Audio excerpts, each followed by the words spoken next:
What did you do the last time you felt something big?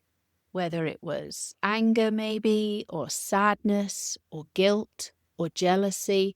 Maybe it was even joy that felt too much. Did you let yourself feel it, like really feel it? Or did you quickly move on? Maybe you distracted yourself. Maybe you brushed it off with oh, I'm fine, I'm fine. Welcome back to Pickleball and Partnership, where we are talking about the game of pickleball and the life that teaches us who we really are.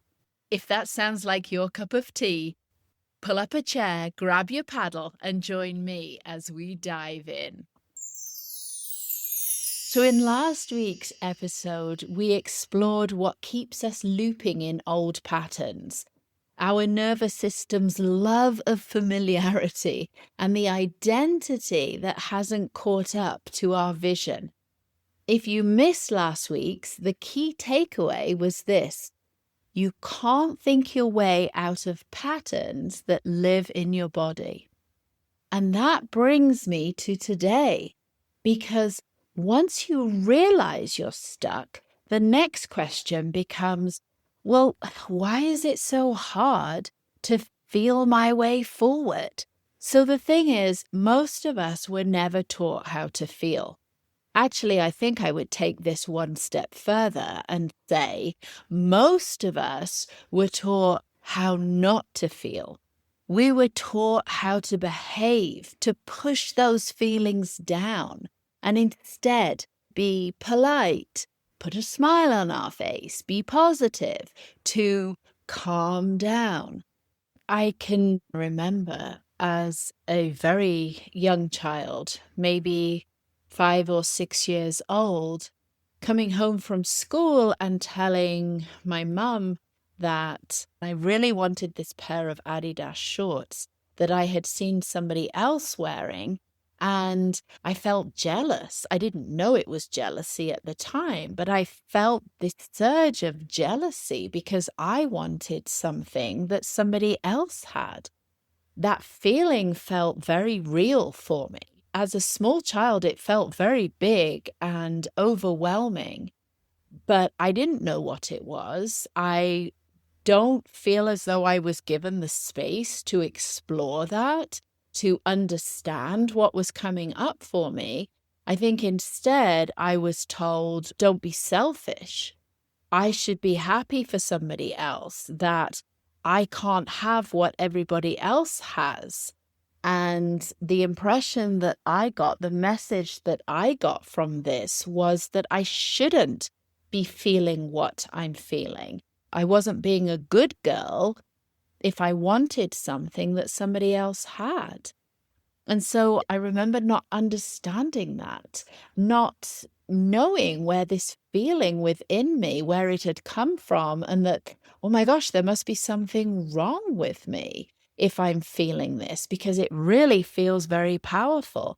And I learned that jealousy was bad, and that my feelings about that, my jealous feelings, actually made other people uncomfortable. That was an emotion that definitely I should push down, that I should suppress. Another example is anger. Growing up with two brothers, it definitely was not okay for girls to feel anger.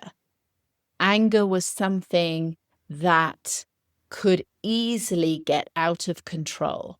I was taught at a very young age that if I started to feel the feelings of anger, I needed to shut that down quickly. I needed to calm down. I needed to shut that down, that I was overreacting, that I would get lost in this, and then goodness knows what might happen. And I saw that play out by my dad, because I saw him react to situations. I saw him get angry, and I saw him lose control. I wasn't given the space to understand anger, to know where anger was coming from. Certainly, it took me years to get that anger was this secondary emotion, that I was feeling angry because of an initial emotion. Maybe it was fear. Maybe I was feeling scared, and that showed up as anger. But I was not given the space to express my anger. What I was taught was that anger was bad. Anger needed to be shut down quickly, and anger could quite easily lead you to lose control. And it was very much, if I was angry, I was overreacting, and that I shouldn't be feeling this way. It's really not that big of a deal. I should be polite. I should stay positive, and I should get over it. And the same with feeling upset.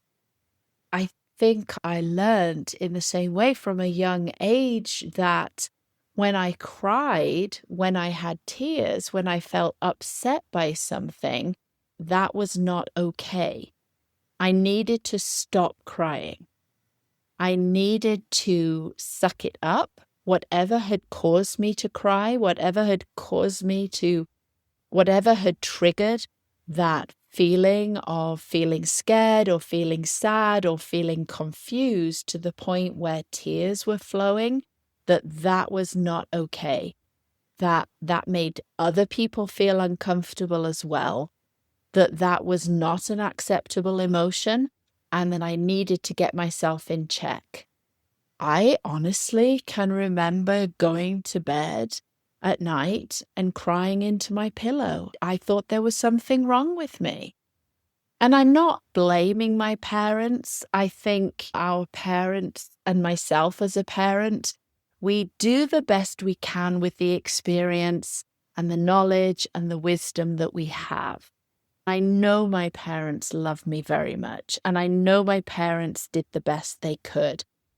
But talking about emotions, expressing emotions, reassuring me that all emotions were valid and that it was okay and actually very sacred and safe and beautiful to feel these emotions, that was not how I was brought up at all.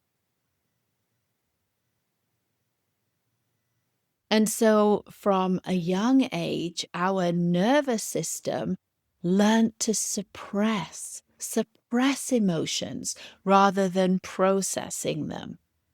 And here's the truth in that. Emotions that aren't felt don't just disappear. They actually take up residence. So they live in your body, in your shoulders, in your jaw, in your stomach, in your breath, your diaphragm, your lungs. On the pickleball court, you can actually see that. Think about the last time you missed an easy shot. Maybe it was match point, that hot flush of embarrassment that rises up in your chest. Oh my gosh, I have felt that. I grip my paddle even tighter. My breathing, I either stop breathing or it becomes very shallow. I step up to serve and my body just feels completely rigid. That's not just frustration in the moment. That's old energy, old emotion that's never been allowed to move. And here's what happens next. Either you push through and you force the next point, or you find yourself spiraling into the story. And you say to yourself, oh my gosh, I always choke under pressure. I'm so tense and I just can't do this. Why can't I get it together? And either way, you're just not present anymore. Either way, you're in a place of fighting with yourself. And the same thing happens off the court with your partner in your relationships. Because when we don't process our emotions, we end up stonewalling when we need to connect. We snap over the smallest things because we're carrying the big things. And we go numb right when someone needs us to show up. And our partner feels it because a suppressed emotion doesn't stay contained. It leaks out. sideways in ways that we don't intend it to. We don't intend to react in the way that we do. And yet, habitually, we find ourselves reacting in the way that we always do. So, where do these unfelt emotions actually go? I read several years ago the most amazing book by Dr. Bessel van der Kolk called The Body Keeps the Score. Dr. Bessel van der Kolk is a trauma researcher, and he explains so beautifully that the body literally stores unprocessed emotions as memories in our cells. When we don't express and resolve emotional experiences, those emotions don't vanish. They actually manifest in the body as tension, fatigue, pain, and even chronic illness. So your body is not betraying you. In these moments, your body is not betraying you. It's actually speaking to you. Think about someone who constantly has tight shoulders. Their shoulders are pointing inwardly towards the center of their body. Their back is hunched a little bit. Maybe their neck is down. They're carrying this invisible burden. Or perhaps the person who avoids eye contact, they keep their head down. The body is reflecting a subconscious wish to stay unseen. It's like, please don't see me. Don't notice me. If I don't look at you, you won't see me. Or maybe you feel your chest tighten every time you're asked to speak your truth. And you feel as though your heart is actually guarding old pain. Every ache in the body, every constriction, every contraction is a message asking for our attention. And here's where I love pickleball comes into this again. The pickleball metaphor becomes very powerful here because when we tighten up on the court, what happens? Our game falls apart. I mean, maybe it's just me, but when I tighten up, when I grip my handle of my paddle even tighter, when my body tenses, my game falls apart. That's when I miss shots that normally I would hit very easily. We get into that state of overthinking. And our partner, the person we're playing with, can feel that tension too. And they start to compensate. They tighten up and perhaps they overachieve. Perhaps they jump into poach when really it wasn't the place that they should be poaching. Or maybe they start taking 85% of the shots and then they start missing shots as well. But the moment we loosen our grip, the moment we breathe and return to the rhythm of play, the rhythm of life, everything starts flowing again. Healing works the same way. So it's really not about fixing. It's rather about allowing. I also loved when I first heard about the neuroanatomist, Dr. Jill Bolt Taylor. Her work is incredible. And if you've never heard her story, please go and look her up because she's fascinating. She teaches us that when we fully allow an emotion, when we allow ourselves to stay present with it, the physiological wave of that emotion lasts for just 90 seconds. That's it. 90 seconds. Let that one land. And after 90 seconds, what keeps the feeling alive isn't the emotion itself, it's the story that we've attached to it. So that looping thought that says, I shouldn't feel this way, or they shouldn't have done that. And so what this looks like in real life is you miss that match point, you get that hot flush of embarrassment. If you breathe through it, just 90 seconds, it passes. It really does. Honestly, don't just believe me. Go and try it. But if you start the story, oh my gosh, I always choke under pressure. I tighten up. Everyone saw me fail. I'm such an idiot. You will carry that for hours, maybe days, maybe even longer. All that emotion really wanted was 90 seconds. And you gave it your whole week. You told the story when you went for coffee with your friend. You told the story on that social media post. You came home and you told your husband the story. You were then telling your kids about it 2 weeks later. So what if, instead of judging our emotions, what if we practice just being with them for that minute and a half?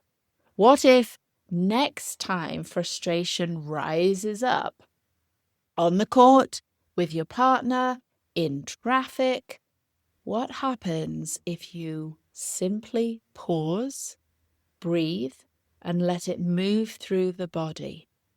90 seconds. That's emotional fitness. That's emotional hygiene. That's healing. And that's what we're going to practice together right now. Oh my gosh, if you're up for it, if you're able, if you're in a place, or if not, hit pause right now and get yourself into a place where for just 3 minutes, we can join together and take a short pause. You can stay standing up, you can sit down, you can even imagine yourself walking onto the pickleball court, feeling the warmth of the sun on your skin, your paddle is in your hand. Now take a deep breath in through your nose and slowly exhale through your mouth. Bring your awareness to your body. And notice where you might be holding tension right now. Maybe it's in your shoulders or your jaw. Maybe there's a tightness in your stomach or your chest. Don't try to change it, just notice. And imagine that each exhale is creating space. So you're not forcing its release. You're giving your body permission to soften. Now think of an emotion you've been resisting lately. Maybe it's frustration or sadness, fear, guilt. See if you can just name it quietly in your mind. And then simply feel it. Just like it's a wave moving through the body. So you don't need to fix it. You don't need to explain it. Simply breathe through the 90 seconds.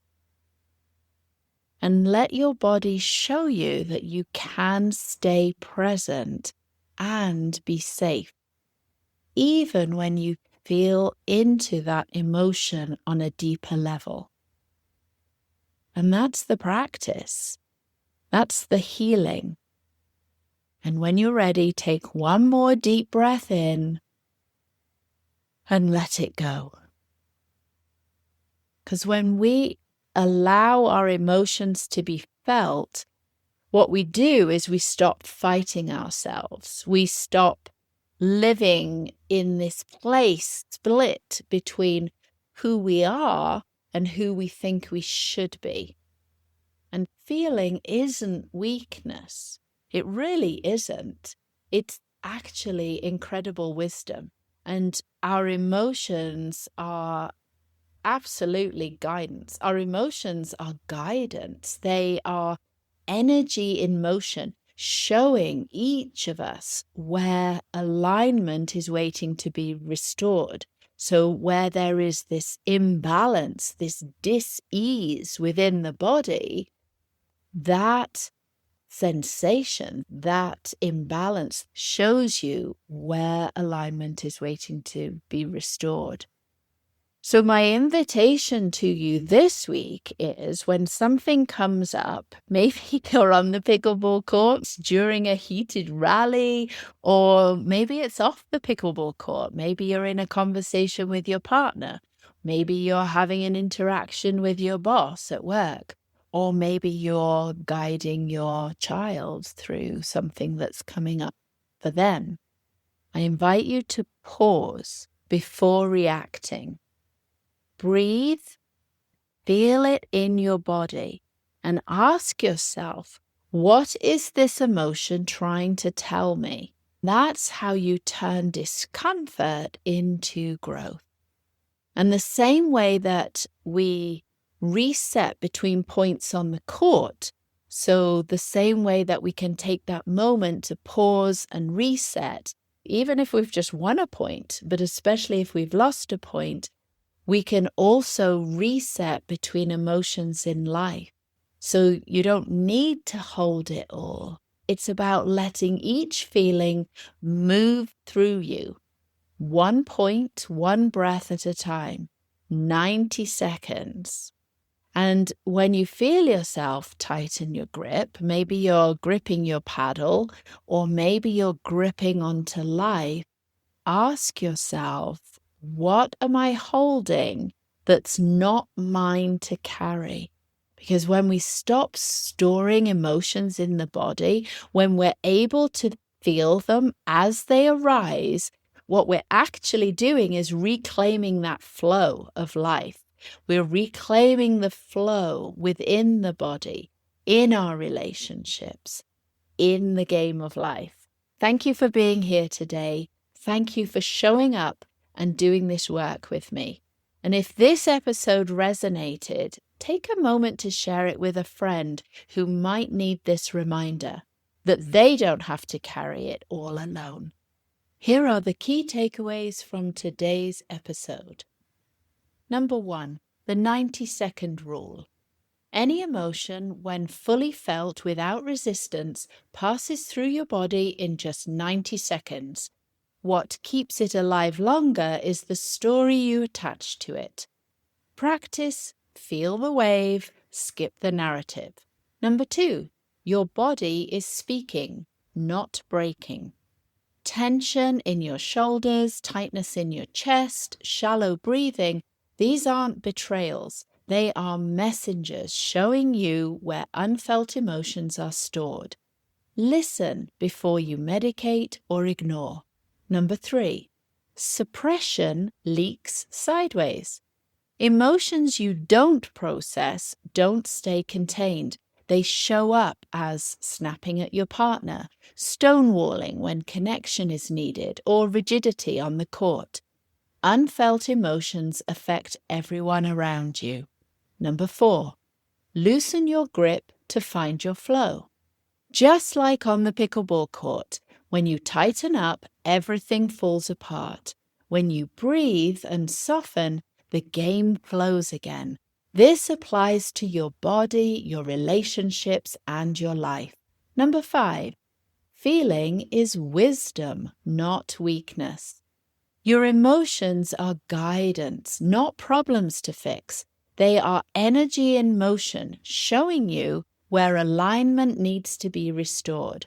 The question isn't, how do I stop feeling this? But what is this trying to tell me? Number 6, you don't have to carry it all. Reset between points. Reset between emotions. You don't need to hold everything. Just let each feeling move through you, 1 breath at a time, and ask yourself, what am I holding that's not mine to carry? And if you're ready to explore this work more deeply, to reconnect with your true self and move beyond old patterns, you can find me on Facebook, on Instagram, or send me an email. So until next time, keep breathing, keep playing, and keep feeling, because that's where real freedom begins.